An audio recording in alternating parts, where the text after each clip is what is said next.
Thank you for joining today's webinar about the serious business of gamification. My name is Stéphane Dutrio. I am the founder and CEO of Poken. Now, over the course of the past few weeks, we've run a number of different webinars. The latest one was about igniting conversations and boosting networking, and you can find recordings of all of those webinars on our website if you just go into the learning section of the website called the Learning Center. Prior to that webinar, we ran another one covering the untold benefits of going green. We also ran a webinar about pre- and post-event engagement, focusing on the online tools that Poken provides that combine social media and event engagement as a web portal. We also ran a webinar displaying the different capabilities relating to registration and on-site badge printing. And today's topic is about gamification. And we call this webinar the serious business of gamification because, as you'll see, there's a whole science to gamification if you want to get it right. Now, over the course of the coming 40 minutes, here are a few of the things that I'm going to cover. First of all, throughout the slides, you'll see that I'm going to be sharing with you what we consider to be the 5 most important rules to follow for successful gamification. I'll be looking at a lot of different case studies to share some of our experience and some client examples. I'll also be talking about what you want to try to avoid when setting up your event and when seeking to create engagement. I've also noted on there a period for question and answer at the end. However, I am a big fan of interactive webinars, and I'd be happy for any of you to ask questions during the webinar. So please do help make this interactive. I think it's better for everybody, and I'd love to show you additional examples if I'm not covering all of the topics that you want to cover today. Now, as we all know, the success of an event is highly correlated with how engaging the experience is for the visitors and for the exhibitors. We've all been to events where people stand around a little bit aimlessly and are not comfortable going towards others and engaging in conversations. Generally, the most successful events are those where people feel at ease, where they're eagerly meeting new people and going home with the impression that they really spent some quality time at the event. So what we're going to be showing you are a few simple features that we feel have been successful in leading to an overall increase in satisfaction for many events. Now, gamification is a strong word, and the first thing I'd like to say is that it's very important not to overdo it. The core objective of adding game mechanics or adding a little bit of fun to your event is to gently drive the participant behavior. Now, there are many events where we've seen gamification brought in at a level that is often too engaging and too pressing for the participants. So it's important to keep in mind that your objectives should be aligned with what you seek to achieve in your event. And some of the bullet points noted here are the ones that we've seen are typically the most relevant reasons for adding a little bit of gamification. First of all, to increase attendance at sessions, and especially sessions that are during low periods, for example, early morning or at the end of the afternoon. Increasing engagement with exhibitors is an important topic, as we all know. The exhibitors generally fund your show, so it's very important for them to feel like they're getting a lot of traction and a lot of traffic at their booth. Improving networking overall, this goes into simply enhancing the entire event and giving every participant the feeling that they're spending quality time. Enhancing social media impact is really about extending the impact of your event beyond just the people that are there. And of course, people that are having fun and engaging experience at your event will tend to tweet more and share more media, whether it's photos or comments on social networks. Finally, of course, providing a memorable attendee experience is key to any event. So the rule number 1 that we put down here is quality versus quantity. So really think of very simple things that you can do to enhance your event that are going to improve the overall quality of the attendee experience versus throwing a lot of different things at your attendees. Gamification can be achieved through many different means.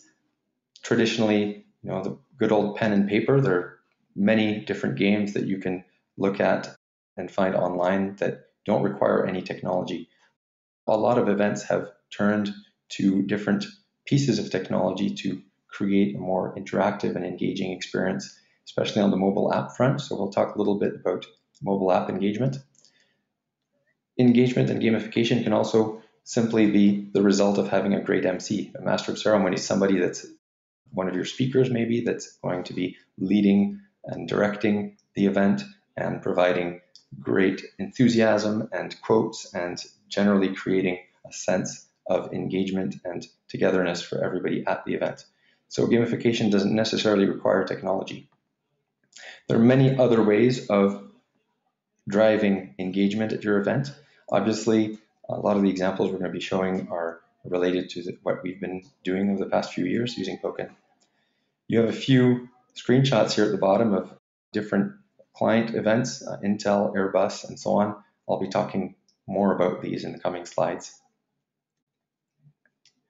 Now, if you look at participant behavior, first thing in terms of deploying a successful event is really to understand what drives the people that are at your event. So here are a few of the typical character types of people at events. But according to social research, the graph is a lot more like this. 80% of people are actually not really driven by the idea of winning a prize. They're more driven by socializing or exploring and discovering new things. So this is something that's really key because a lot of attempts at creating gamification in an event are driven by the prizes or driven by some kind of contest. And actually, that's not necessarily the right approach. What you might do by overdoing that angle is actually create an experience that is not the most beneficial to the majority of people in your event. So again, remember that 80% typically of your event attendees are not the achievers and not seeking to win. They're more into it because they want to discover and to socialize. So when you're thinking of gameplay for your event, you really want to look at mechanics that help drive the right behavior to encourage socializers and explorers, and to make sure that your mechanics discourage the type of behavior that pushes what we call the killers and the achievers to be overly eager in the event. And we see that a lot in events that use leaderboards or that will focus on just one angle of encouraging people to engage and interact. It's important to have mechanics that look at many different angles of the participants' engagement and psychology to make sure that you're covering your whole participant base. Here are a few examples of basic gamification, I would say, of the scavenger hunt type. I think everybody is familiar with scavenger hunts. And what I'm showing here are two clients that have used a scavenger hunt type mechanic to drive the behavior that they're seeking. In the case of Airbus, it's about creating an experience that is inclusive of their partners and the different booths that their partners have deployed around the event. So here the gamification was not focusing just on one client, but on showing a broader set of clients and a broader set of interactions with the participants and the staff. So the game mechanic sought to help people go around the show, discover the different partners that Airbus had, and engage with the staff and the material on the booth. At Mobile World Congress, Intel had a very interesting case where they had 3 very large booths in different halls of the event, and their objectives was to help and try to keep the visitors stay with Intel. So it's a very large show, Mobile World Congress, as some of you might know.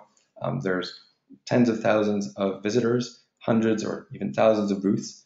And the objective of this client was really to try and keep the visitors engaged with their brand.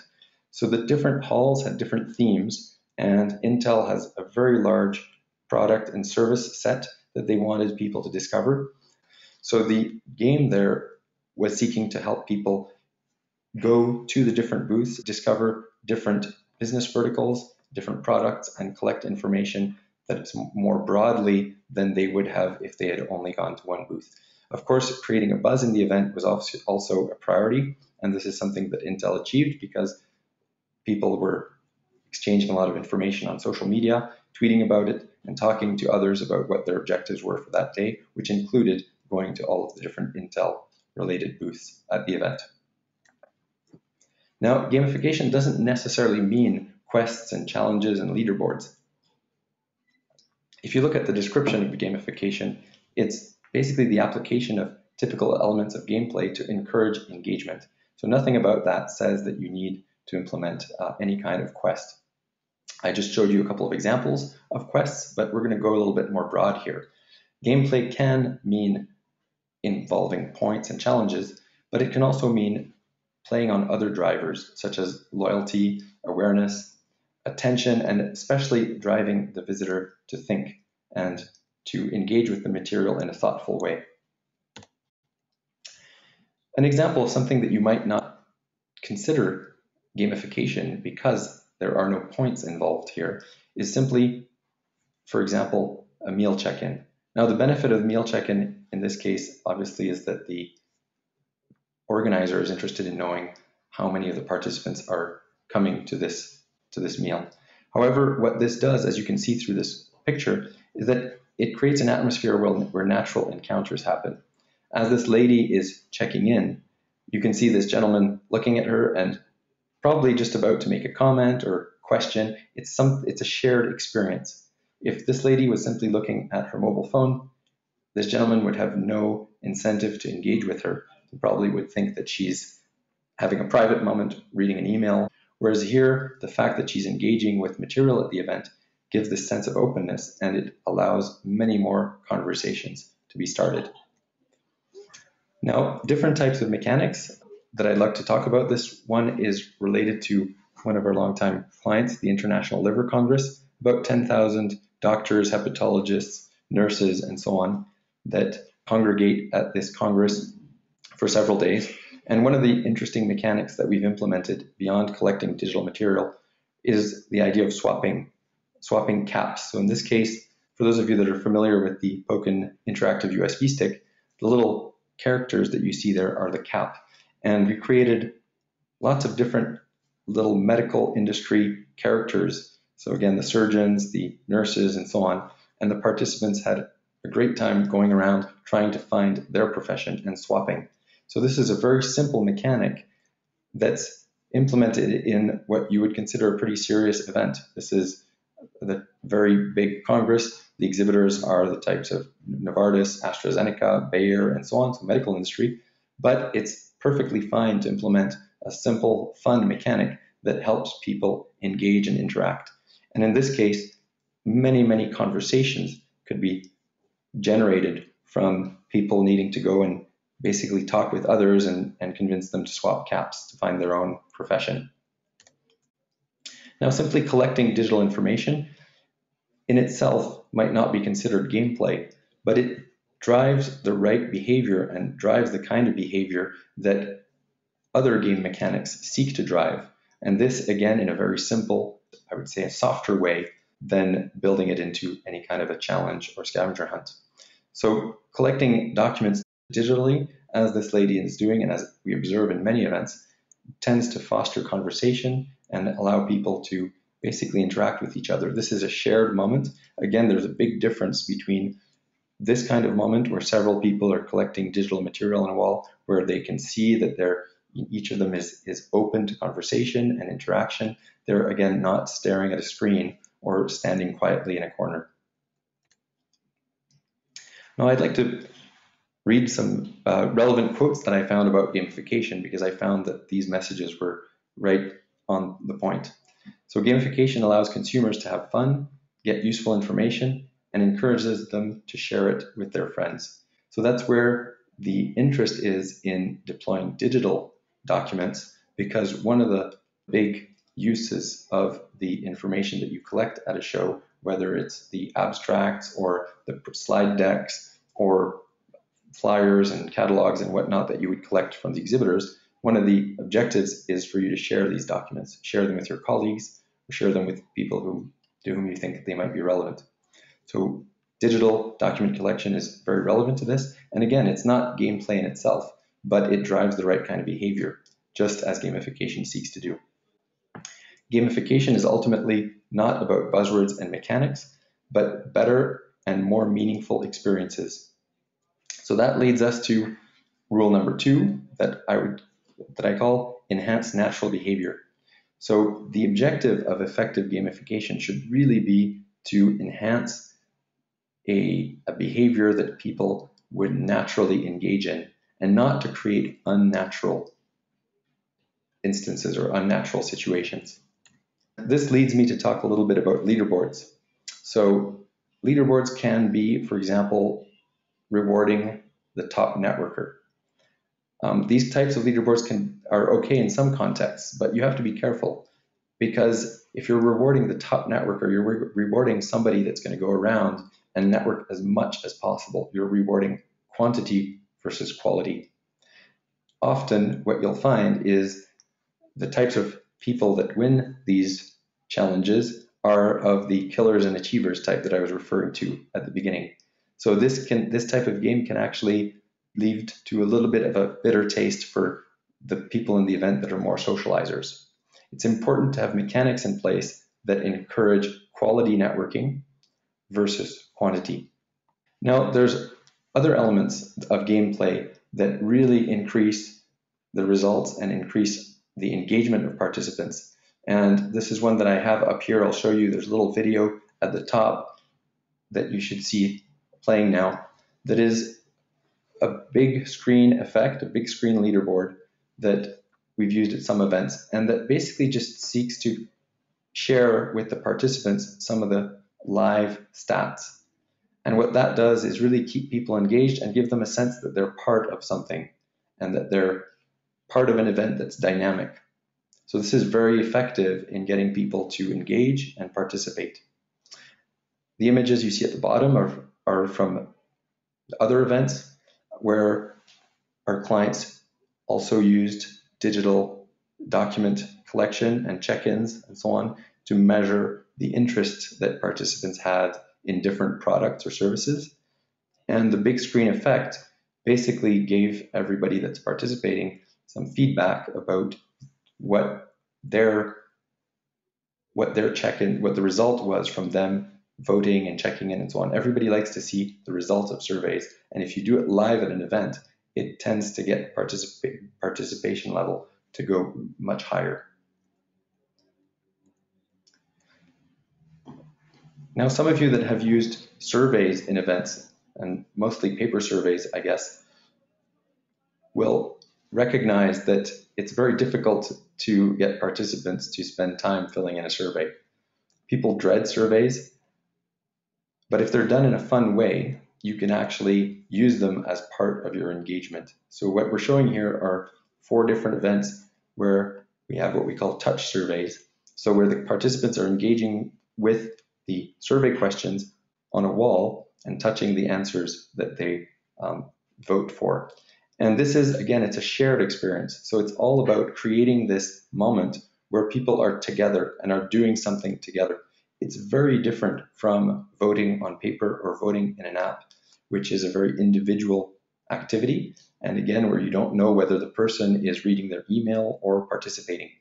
In this case, it's something that almost goes viral in the sense that participants see others doing it and they want to be part of it, and they go and they participate as well. So very effective. And gamification, as I mentioned before, doesn't necessarily, again, involve points and challenges. Simply offering a service that people value tends to drive engagement. You don't need a game, you just need to provide services that your participants feel are contributing to the success of their experience at your event, and the engagement will happen. These are other examples of digital data collection with the use of our interactive USB. This example here is from the Youth Olympic Games. We've been catering to the Olympic Committee for the past 2 editions of the Youth Olympic Games. The latest one was in China and Nanjing over the summer. And here you see an athlete checking in. The athletes, much like in the other pictures that I was showing you of corporate events or trade shows, the athletes were checking into all of their learning activities and workshops using the same technology. This provided a very, very engaging experience, both in terms of the person-to-person networking, exchanging business cards, connecting, as well as checking in and engaging with the activities. So engagement and creating an engaging experience helps the attendee become part of the experience. So rule number 3 is to be inclusive. You really want to ensure that whatever mechanic you're putting in place, whatever technology you're deploying, everyone should be able to participate. Otherwise, you have some people that are left out, and as we all know, one negative comment is much more damaging than 20 people that are happy about something, because typically the person that's unhappy is going to be the most vocal. So it's very important to be inclusive and for everybody to feel like they can participate. So one question you might want to ask yourself, and we see this a lot, is will a mobile app game be accessible to everyone? Now there's some events where indeed everybody would typically, or a large portion of people would be inclined to download an app and use mobile app based gameplay. But in the vast majority of events, you'll find that it's only a very small portion of participants that will even be able to participate. Why? Perhaps their battery is running low, perhaps they have a BlackBerry, or they have a phone that doesn't, where the app can't be installed, or simply a question of network access. So you want to make sure that the mechanics of something that you deploy in the interest of your participants and that they know has been put in place for them, that you can actually touch everybody and not leave people out. Also, about being inclusive is, always questioning whether you're pushing participants outside of their comfort zone. Some people will really not appreciate being pushed out of their comfort zone. Finally, remember that the priority is to socialize. And there's some very simple things that you can do that help people socialize naturally versus socializing in an unnatural way. Now, the behavior that you want to drive obviously needs to be something that fits with the context of your event and that feels natural, as I meant. So one of the mechanics that we promote is enhancing what your participant is at the event to do in the first place. So most participants that go to a trade show, for example, are there to visit exhibitors, to discover new products, to meet with the staff, and so on. So putting in place a technology that helps draw visitors into the booths, that help them engage with the staff, engage with the material, that help increase the time they spend on the booth and then the time they might spend learning about the products, and that helps them follow up after the show, after the event, is important, because the event experience doesn't stop on the last day of your show. The event experience in a successful event generally continues beyond that with all of the follow-up that your stakeholders are going to do. Rewarding session attendance is a simple way of creating engagement. I mentioned earlier in this presentation, enhancing participation at the early morning sessions or end of day sessions can be as simple as indicating on the program, on the agenda, that you can collect a star credit, for example, for attending those sessions. Or if you want your plenary to be full and for everybody to participate, again, just indicate that it's worth a little bit more than the other sessions, and you'll help drive attendance at those sessions that people typically might try to avoid. So all of this presentation has been about explaining how to equip your visitors with the types of tools that help them achieve their aims. And again, in the context of an event, a conference, or a trade show, what's common amongst all of these events is that people want to attend sessions, they want to collect documents, they want to collect information, and they want to meet people. So driving behavior that allows them to do that is what you want to focus on. What I'm showing here on the screen are screenshots of the interactive web portal that is provided by Pokin for all of the events that use our technology. It's a fully customizable portal that can be embedded in your event site. Here's another view of it. So as you see it here, it's full of different tools that are relevant to the participant. pre-event, in-event, and post-event. And the one I want to focus on here is just how simple the game rules can be explained, how simply they can be explained. You can see in the middle of the screen the little pop-up that I've put there with a screenshot of the challenges widget, as we call it, which shows the participant that they're incentivized to collect at least 5 exhibitors, to check in to at least 8 sessions, to collect material from at least 20 more sessions, and to answer all the survey questions. So very, very simple rules. You shouldn't try to complicate the rules. You want something that can be understood immediately and that just helps the participant keep track of where they are in terms of achieving their objectives from the event. I mentioned mobile app before. The mobile app can play a great role in providing feedback to the visitor, but again, you should make sure that it's not overbearing, because the last thing you want is people at your event sitting there staring at their mobile screens or walking around looking at their screens. You want people to be walking around with a big smile, looking at others in the eye and engaging with the real world versus staring at their mobile screen. So we do use mobile, and we have a full-blown mobile app that is available to events. We know that people need to be able to look at the schedule and to search for exhibitors and find their way and so on. But one of the main uses here is to keep track of what you're achieving at the event. So what you see in the middle here is how on the mobile display, the participant can see where they are in terms of achieving their objectives. That's a great use for the mobile app. Now, communicating to your attendees some of your broader achievements or some of your broader goals can also help. And this, again, it's not about the game itself, it's about the result. So a lot of our clients like communicating about, for example, going green, about the number of digital brochures that were collected, instead of participants collecting paper, flyers, catalogs, brochures, and so on that just end up in the trash. So communicating about the number of digital brochures collected during the event can help people realize the importance of the activity that they're involved in, and can help create engagement. These are some other typical stats that we share or that are published by our clients, where you can see the number of documents shared, the number of connections made, the number of meetings held, and so on. So communicating stats to your participants is something that's really helpful in creating engagement. Now, rule number 4 is really about keeping things simple. I mentioned this about the rules of the game, where you don't need complex rules to get people to exhibit the right kind of behavior. You want to keep things simple, both for your attendees and for yourself, because there's nothing worse than an event organizer that is panicked and freaking out because they've got too much on their hands. So successful engagement through gamification is really something that you want to tackle step by step.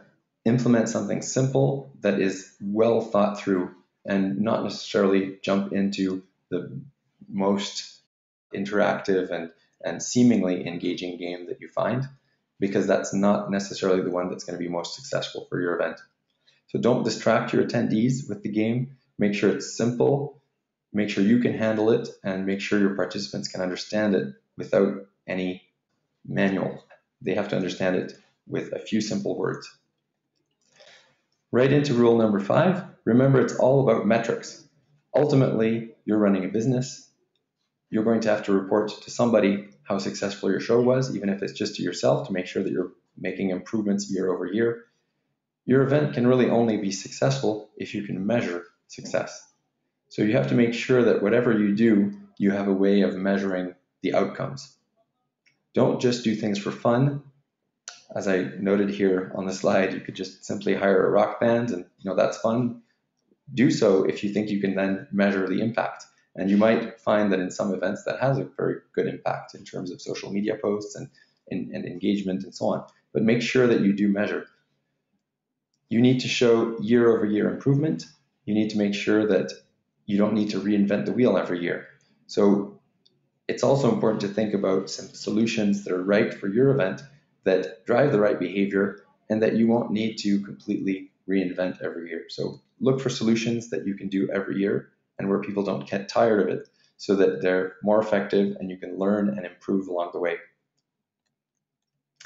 Now, I'm finished with the 5 rules that I wanted to share with you. And I have just a few more slides to show you how, without calling it a game, you can use gamification or game mechanics to enhance certain behaviors in your event. And this is just an example of the types of clients that we work with, and where one of our objectives in this case is to increase the number of meetings and the number of meaningful meetings between exhibitors and buyers. Now, some of you are familiar with matchmaking, the concept of having buyers go in and find exhibitors that match certain criteria that they're looking for, scheduling meetings and so on. And we seek to gamify that experience by, first of all, ensuring that the matchmaking is something that people take part in, so proactively assisting in the matchmaking process, but also gamifying it in adding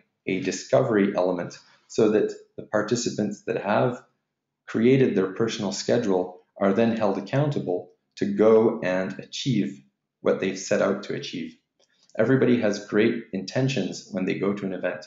When you're paying for the ticket, when you're paying for your flights, when you're paying for your hotels, you're thinking there's a lot of things that you're going to achieve at this event. You have a whole list. Well, it's important to keep that list in mind. And what we like to do is to help participants actually deliver on the objectives that they've set for themselves and actually go and achieve. And that the result will be a more successful show for everybody. So again, just pointing to the very light gamification angle, but seeking to drive the behavior that you want, helping people discover things in the event that they might not naturally have discovered, and helping them create more meetings and better engagement. Right down to the very last element of a show when people are walking out, messages about recycling can be very good as well. Build that into the gameplay. Build into the gameplay the fact that people can increase, whether it's points or their status, or just feel good about taking part in the recycling. Providing continuity. This is again the message that I spoke of earlier, which is that your event doesn't end when people walk out the door. Your event continues in the proactive outreach that you do after the event. So it's important that you consider that the gameplay or any tools that you provide in your event should have a post-event element to them and should provide continuity. And that's something that hopefully you can find in different vendors. Now, just a few words about Pokin. I'll just take a look at the question panel again, see if I have anybody asking questions. Oh, I have a few here. What kind of support does Pokin provide for organizers who are new to using our tools? That's a very good question. We actually provide full service support to our new clients. Our objective is generally to help clients become autonomous and help train them on our event manager tool, which is an online tool that allows you to manage all the different aspects of your event, from registration to agenda building, matchmaking, meeting scheduling, the web portal, mobile app, and so on. All of that is included in our event manager tool. And we hold your hand as much as you need. We have a team of event managers that's actually distributed around the world. We have event managers that are part of our different offices in 10 countries now, and they are available to you basically 24/7. Somebody can answer your need, and we're here to help you make a great success of your event. I hope that answered your question, and please feel free to ask more. So just a few words about Pokin. We've been catering to events generally of about 100 visitors to over 20,000 visitors. I would say that our sweet spot tends to be conferences, trade shows that have maybe around 1,000 or 800 to 1,000 participants, up to about 5 or 6 or 10,000. These are the types of shows that really benefit tremendously from our tools. We do smaller ones, we do bigger ones, but that's really our sweet spot. Anything from corporate events to conferences and exhibitions, events that have different objectives. Some events are just about creating a networking environment. Other events are really about checking in and CEP credits and so on. So we do that with our technology. We've catered to over 1,700 events. So we have quite a bit of experience, and we're always happy to share our experience with our clients.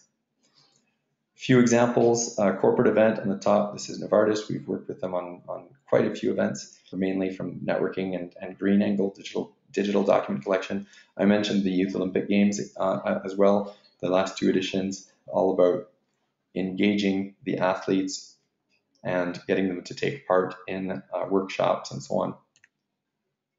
One of the benefits of collecting document digitally, as I mentioned in the slide deck, is really it's an amazing conversation starter. Because again, when those people that you see, for example, here along that media cube, this is the World Trade Organization, when you see these delegates around the media cube touching to collect the slide decks and the presenter biographies, you can tell that these people are open. They're there. That you can approach them. You can talk to them. It's very different from people staring at a mobile screen.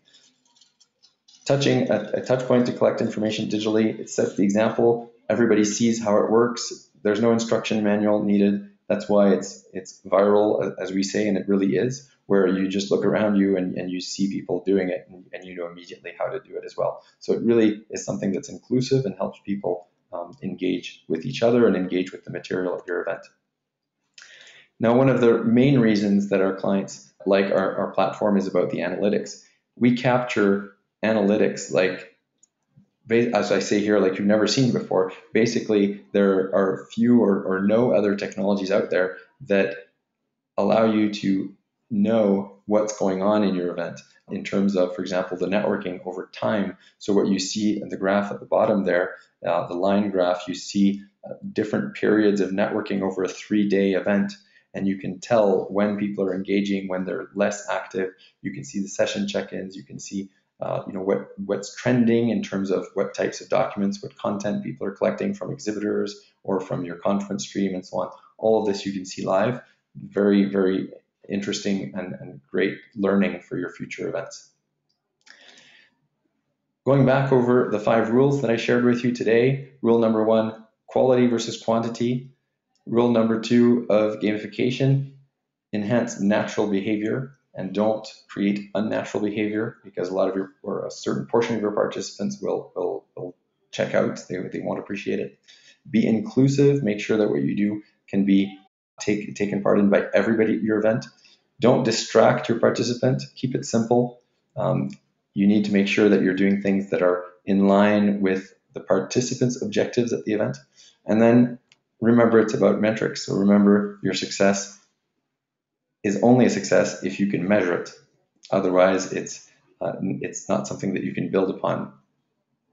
That's it for my presentation for the slides, but I'd be happy to take questions or comments. I'm going to stay online a little bit. Here are some of the links to some interesting material. I mentioned our learning center as well. I didn't put a link on it on this slide, but you can just go to Poken.com, and then on the main menu on the right, you'll see the learning center. Sign up for upcoming webinars. We have an upcoming webinar about data and analytics. We also have some other webinars coming up. I see a few questions here. Thank you very much, Joanna, for your comment about the presentation. I appreciate it. I see another question from Camille. I know it varies greatly from event to event. What is the range of cost for your services? Great question. One that's not that easy to answer. Basically, well, we have a whole series of tools, as you saw through this presentation. We do everything from online registration, session registration, through badge printing, on-site support, and so on and so forth. So there's a big range of services. The best would be if you could just write us on the contact form or at the email address events@poken.com, and we can provide you a quote. We've been working, as I mentioned, with a lot of different clients, a lot of different industries, and we've made it happen. So I think that from a cost perspective, we're generally priced according to the market, and we'd be happy to provide you with a quote. I see another question popping up. Can the guests use their smartphones if there are not enough Pokens? I would say yes, for a number of things. So as I mentioned during the presentation, we provide a mobile app that can be used on any phone, Android, iPhone, or as a web app on any other phones. And there are a lot of features that you can use in the app. Obviously, if the participant is not equipped with a Poken USB device, they might not be able to network and collect the digital business cards of others. except by using the app by scanning a QR code. So we do provide that feature as a QR scan in the app. And they can also collect material from the touch points. I've shown you all the touch points in this presentation. Those little stickers that you saw on the walls, those are NFC technology, near field communication. So some of the Android phones have that technology built in, and you can just touch your phone to the touch point and the documents will go straight into your account. So the answer I would say is yes, we do run events that don't use the Open USB device. That's a possibility. However, I have to say that generally the events are more successful if you do include that, because it's the main tool that allows for the interactivity and engagement between participants, and that's really a huge driver of success for the event. Thank you very much, everybody, for attending. If you have further questions, please do contact us. We'll be happy to answer you through email, and please register for the upcoming webinars. Thank you again, and have an excellent day.